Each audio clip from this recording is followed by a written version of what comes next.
পিএসএলে ফিরেই বাজিমাত cutter master Mustafizur রহমানের। কিপ্টে বোলিংয়ের সাথে উইকেটও শিকার করলেন দ্য ফিজ।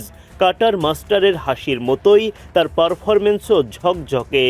জয়ের দেখা পেল মুস্তাফিজ পারভেজ ইমনদের দল লাহোর কালান্দার্স।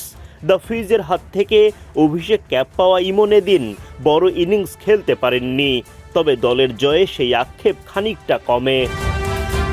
বৃহস্পতিবার পিএসএল এর উদ্বোধনী ম্যাচে মুখোমুখি হয় লাহোর কালান্দার্স ও হায়দ্রাবাদ কিংসম্যান। আগে ব্যাট করতে নেমে 199 রানের বড় পুঁজি দাঁড় করায় লাহোর, যেখানে বাংলাদেশি ব্যাটার পারভেজ ইমনের অবদান 13 বলে 1 ছক্কায় 14 রান।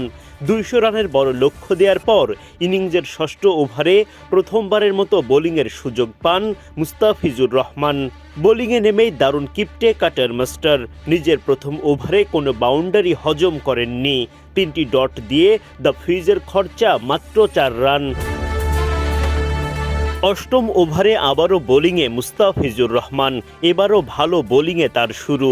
ওভার শেষ হওয়ার আগেই উইকেট কাটার মাস্টারের পকেটে। ইরফান খান ছক্কা হাঁকাতে গিয়ে বাউন্ডারি পার হওয়ার আগেই ধরা পড়েন।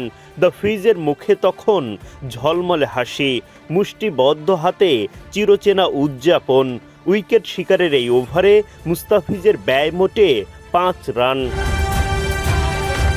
3 নম্বর ওভারে এসেও দুর্দান্ত বোলিংয়ের ধারাবাহিকতা ধরে রাখেন মুস্তাফিজ।